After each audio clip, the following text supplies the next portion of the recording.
You're listening to the Marne Report. I'm Sergeant First Class Jason Hull with Fort Stewart Public Affairs. September is Suicide Prevention Month, so we are talking with Lieutenant Colonel John Hubbs, the Fort Stewart Chaplain. Good afternoon, sir. Good afternoon. Could you tell me a little bit about your background, specifically as it relates, not just as a chaplain, but to suicide prevention, just so we could sort of establish for listeners your knowledge on the subject? Sure. Well, I've been a chaplain. Started out in the Air Force, interestingly enough, and now I've been in the Army for the past 16, 17 years. But even before I was a military chaplain, as a civilian pastor, I had conducted memorial services for people who had died by suicide. Since becoming a chaplain, I've unfortunately conducted several more memorial services for people who have died by suicide. I've also been involved in teaching assist classes. That stands for Applied Suicide Intervention Skills Training, which is a wonderful program. Taught that course maybe a dozen times. And I recognize that this is an ongoing issue in the military community, and one that we constantly have to be talking about and learning more about how to address it. Well, with that, sir, can you walk us through some of the prevention services that are available to our soldiers and our family members here at Fort Stewart or Hunter Army Airfield? Well, there's a myriad of things.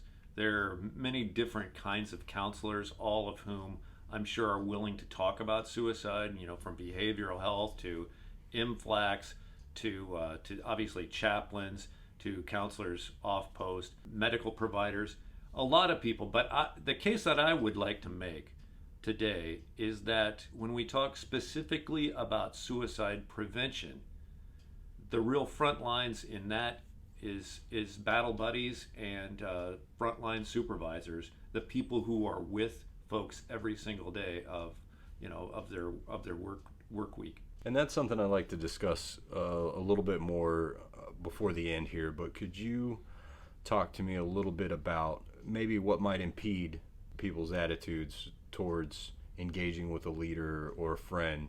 Is there a stigma still that somebody in crisis might be treated differently from their command or their peers? I don't know if I would use the word stigma. This is the Army. Nobody wants to appear weak. And if you admit the fact that you've entertained ideas of suicide, that may be to some people implying a sign of weakness. But as we sometimes talk about a lot, going and getting the help that you need is a sign of good judgment and actually strength. If you're sitting here with me today, Sergeant Hall, and you had a broken leg, refusing to get help for it, being afraid of getting help for it would not be showing some kind of strength. It would be showing extremely poor judgment. And the same thing is true when we're dealing with the kinds of issues that lead people to think of suicide. Is getting the help that you need in that time of crisis is actually not a sign of weakness, but it's a sign of good judgment. Well, that, sir, could you tell me a little bit about the non-reporting or the reporting agencies, maybe some that you mentioned before? If, as a service member, I still don't feel comfortable with people that I work with knowing what I'm going through. I am so happy that you asked that question, because it raises a very, very important point. The only people with whom you can speak about suicide, and there's absolutely no reporting, is your chaplain. Okay? When it comes to issues of harm to self, harm to others, there's mandatory reporting for almost every other agency that we would talk about. But for your chaplain, we view it in the same way. Let's say that our listeners who are Catholic understand the confessional before they go to Mass and they go make confession. We treat it the same way. Everything that you talk to a chaplain about, unless you want us to address it with others, and there's a mutual agreement, everything that you talk to the chaplain about stays right there. You own the confidentiality. So that's a very important thing. And I've had a lot of people come talk to me specifically for that very reason. I will say up front, there are people that know more about the issue of suicide than I might.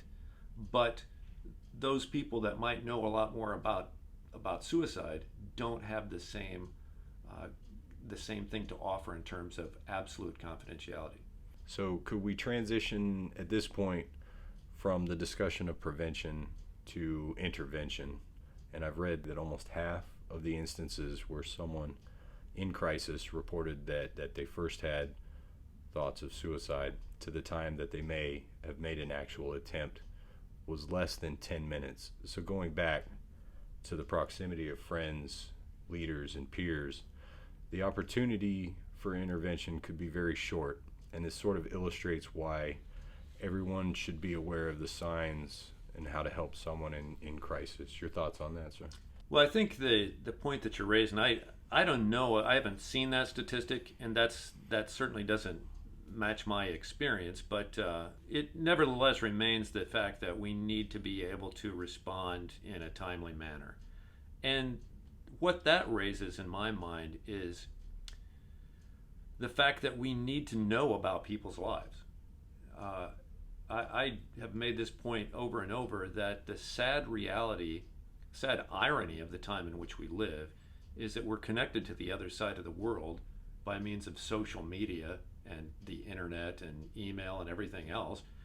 And we oftentimes don't know the name of the person living right next door to us, right?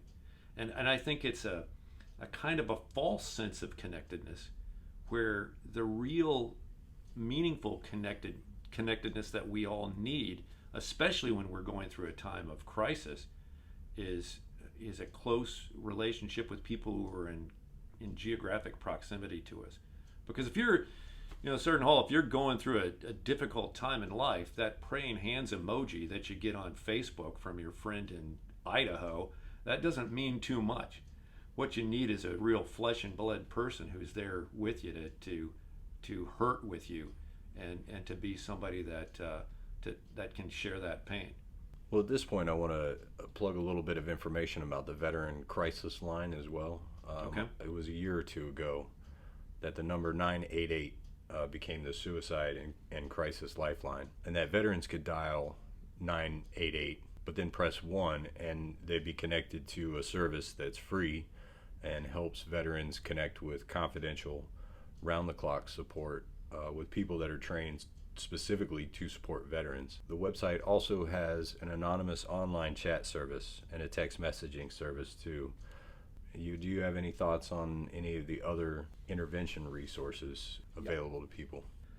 I would encourage everybody who's listening to take the opportunity that you have to educate yourself on how to intervene. I know as a part of our assist training, one of the kind of foot stomp messages that we like to make is that you're not training to be the expert. We give the analogy of medical care. It's very much like going to a combat lifesaver class. You're not learning how to repair a severed leg. You're learning how to stop the bleeding until somebody with a lot more skills than you can help out. We need many, many more people out there who have the confidence, and I think that's one of the most important things, to have the confidence to intervene when you see something that doesn't look quite right, and then to do that and be that combat lifesaver, if you will, in the area of suicide. And I would just throw this out there: we treat as heroes people who save a life when somebody's in danger of a physical issue that could cause them to die. Right? We treat them as heroes. And I would just like to simply say it's no less heroic if you save a life that could have died by suicide by having the courage and the I guess assertiveness to intervene when you see that need. Would you, in closing, discuss with us the spiritual fitness aspect as being most important prevention factor? Yes, Sergeant Hall, you're speaking my love language now. That people who have a connectedness not only to other human beings, but have a connectedness to God, a sense of a higher power, or even maybe a sense of a higher purpose, they are much less likely to entertain suicidal thoughts when times of profound loss and crises occur. We have data to back up what we I think most of us chaplains at least knew intuitively all along. A very important book by Dr. Lisa Miller has shown this. The data all suggest people who are spiritually fit, and there are different ways of measuring that, but people who are spiritually fit are much, much less likely to engage in acts of self-harm. And the message I like to send out there is to all of my battle buddies that might be listening to this, to soldiers who are people of faith, don't be afraid to share your faith. If I talk about God as a chaplain, I'm just doing my job. That's just, people might look at it upon that way. That's just the chaplain being the chaplain.